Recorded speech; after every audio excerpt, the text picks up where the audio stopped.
You embezzled $10 million. Actually, now it's only about 9.5. Cost me $500,000 to hide it from the government and certain other people. Oh, wait. If this is to knock the money, then you had it when we were married? Okay, I can sense where you're going with this. Which also means you had it when we got divorced. Look, if I told you about it, you'd take me to the cleaners. It matters that you lied to me.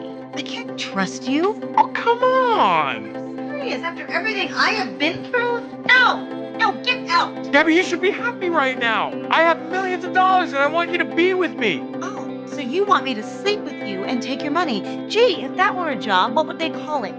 The story actually begins a week earlier. After hiring a detective, Edie discovered that Carlos and Gabby had gotten back together. However, just as Edie was trying to save her relationship with Carlos, she suddenly discovered that Carlos was packing his bags and preparing to leave. Realizing that the truth had been exposed, Carlos decided to stop hiding. He directly told Edie that he wanted to end their relationship. Seeing that Carlos was determined to leave, Edie brought up Carlos's overseas savings and tried to use it against him. But Carlos remained completely calm. He believed Edie would never reveal his secret. Realizing Carlos had already made up his mind, Edie knew she couldn't stop him, so she decided not to push him any further. However, Edie desperately wanted to know why Carlos wanted to leave her, so she asked the question that had been bothering her. But to Edie's shock, even at that moment, Carlos was still hiding the fact that he had gotten back together with Gabby. After hearing Carlos's answer, Edie was completely heartbroken. So, to get revenge on Carlos, Edie immediately reported his overseas accounts to the authorities after Carlos left. Meanwhile, after learning that Carlos had ended the relationship, Gabby immediately started making plans. She quickly packed her bags and prepared to break up with Victor. However, Victor was away campaigning for governor and wouldn't be back until next week, so Gabby left him a message before leaving. Sorry about that, Victor.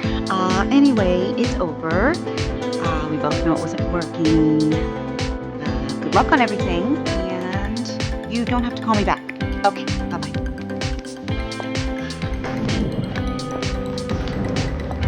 But just as Gabby was enjoying the thought of getting back together with Carlos, Victor's father suddenly appeared at her house. Gabby assumed Victor had sent his father there to convince her to stay, so she immediately made it clear that she had decided to leave. Unexpectedly, Milton quickly interrupted her.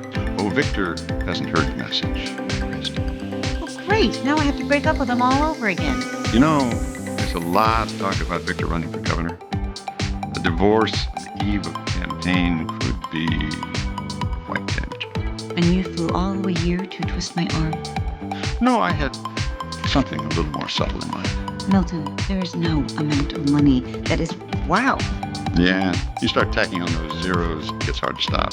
And soon, Gabby experienced the power of Milton's wealth. But before she could celebrate, she discovered that the check could not be cashed until next year. To clear up Gabby's confusion, Milton finally explained everything. It turned out that Victor's ambition did not stop at becoming governor. His next goal was to run for president. To help Victor's campaign succeed, Gabby had to continue pretending they were a loving couple. After all, a $100 million check was right in front of her, so Gabby eventually agreed. Meanwhile, Edie was shocked when the authorities failed to find any information about Carlos's overseas savings. Only then did Edie finally understand the truth. Carlos had already planned everything before deciding to leave her. When she confronted Carlos and demanded an explanation, his attitude completely changed. First of all, I deny having any illegal money, let alone moving it.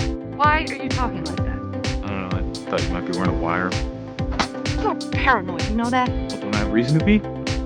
Now, why would you care what the money is unless you were planning on using it against me? Oh, God.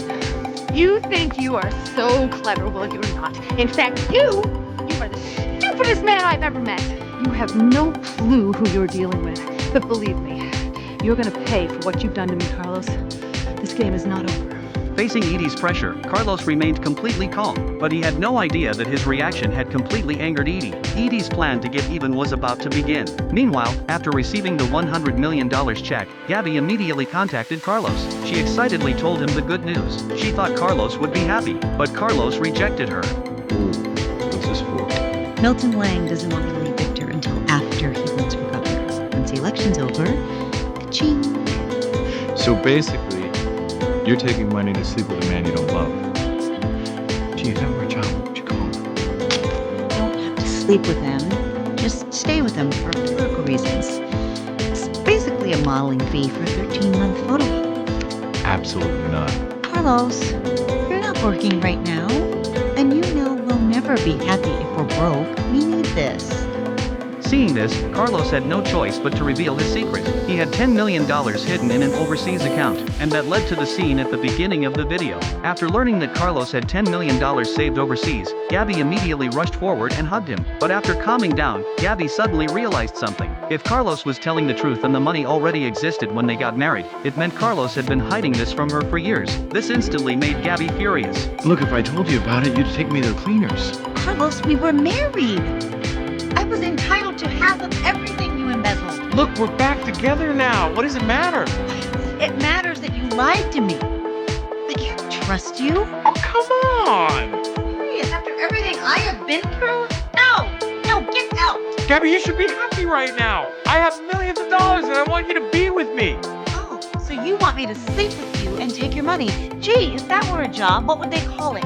Because they saw the situation completely differently, they eventually ended the conversation on bad terms. After everything that had happened recently, Gabby began feeling lost. She realized that neither Carlos nor Victor seemed like the person she could spend the rest of her life with. So after leaving messages for her friends, Gabby decided to travel to Europe alone. She wanted to leave everything behind and rethink her future. But when she got into her car, she discovered that Victor was already there. It turned out that Victor learned from the family maid that Gabby had suddenly moved out. Since he couldn't reach her, he canceled all his work and rushed back immediately. Even so, Gabby's decision to leave did not change. To truly win Gabby back, Victor finally chose to compromise. The next second, he canceled all his work commitments for the next month right in front of Gabby. He wanted to use this time to repair their relationship. Look at that. I got a whole month.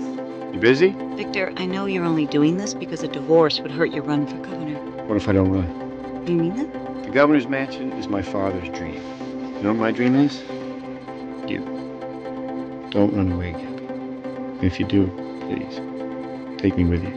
In the end, Gabby was moved by Victor's sincerity. She decided to give Victor another chance. However, Gabby never expected that Edie had already been completely angered by Carlos's actions. To teach Carlos a lesson, Edie gave Victor a photo she had secretly taken of Carlos and Gabby together.